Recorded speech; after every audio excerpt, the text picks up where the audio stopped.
সত্যের সন্ধানে আমাদের পথ চলা। চকবাজারে এক মসজিদে নামাজ পড়তাম, গেছি জোহরের নামাজ, বাইরে দেখি আমার জুতা নাই। কন্যা কি নাই? জুতা নাই।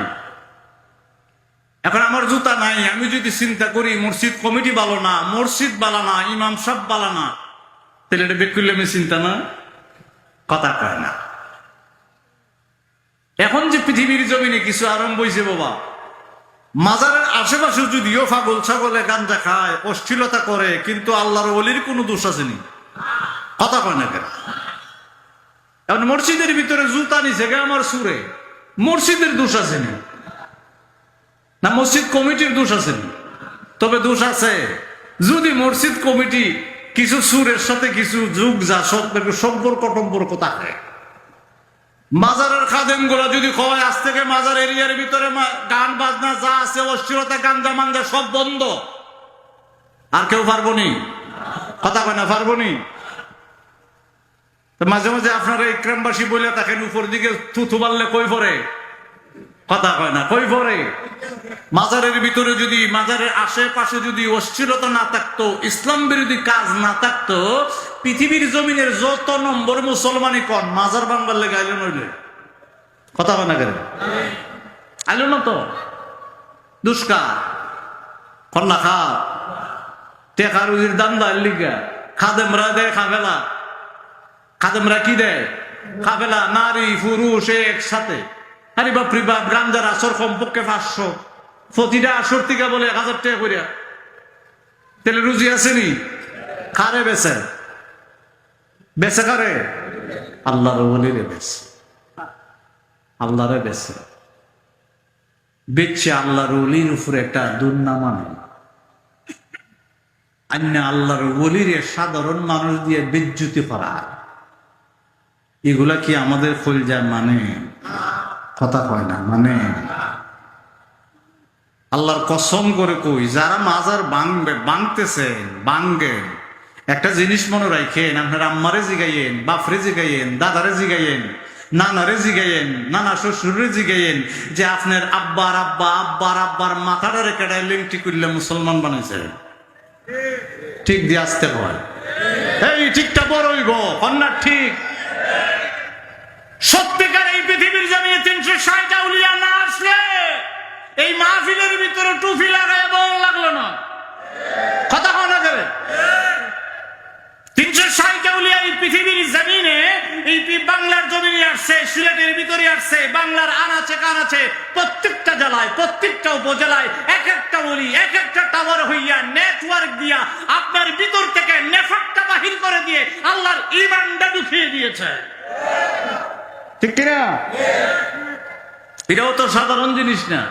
আমার আল্লাহ কয় ফালহামাহা ফুজুরাহা ওয়া তাকওয়াহা। এই বান্দা, আমার আল্লাহ কয়, আবার এমনে সেমনে কয় না, কসম 7টা কইয়া কয়, সুবহানাল্লাহ।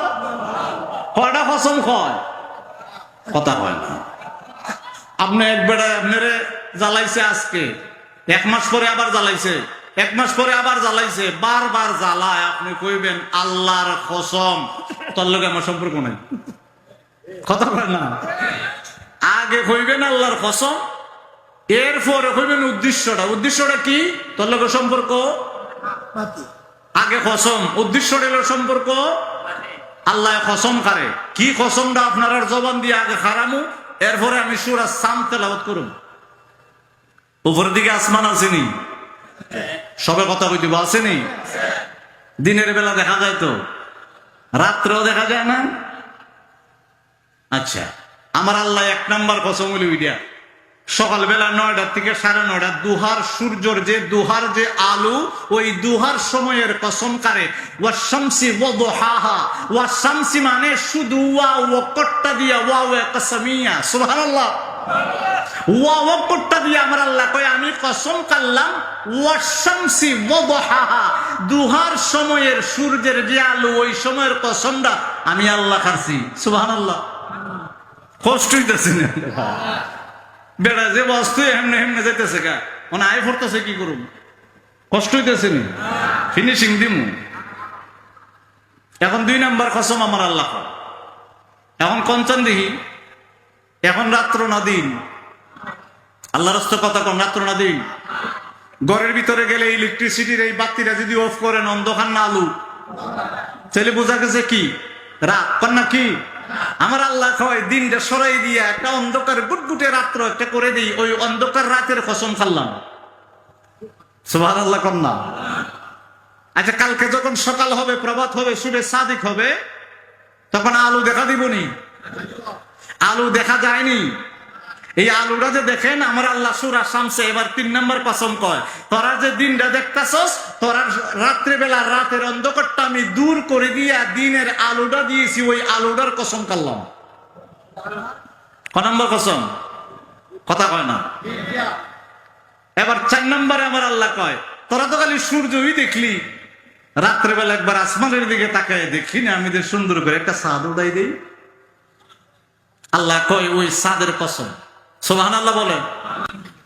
এরপরে কয় যে আসমানটা দেখতেছ তোরা দিনেও দেখোস রাত্রেও দেখোস ওই আসমানের কসম। এরপরে কয় তুই যে বই রিলি রে এই ঈদগার মাঠেও বসে রিলি জমিনটার উপরে ঘর করলি বাড়ি করলি দোকান করলি মার্কেট করলি ক্ষেত করলি কামার করলি এটা হলো জমিন আমি আল্লাহ যে জমিনটা তোর জন্য বড় করে দিয়েছি ওই জমিনের কসম সুবহানাল্লাহ কম। এরপরের কসমটা কয় এরপরের কসমটা শুনে এরপরের কসমটা আমরা মনের ভিতরে একটা নফস আসেনি মন আসেনি মন কথা কয় না মন আসেনি আমার আল্লাহ কয় তোর ভিতরে একটা মন দিছি একটা মানব আত্মা দিছি ওই মানব আত্মার কসম করছি আমি আল্লাহ সুবহানাল্লাহ কম।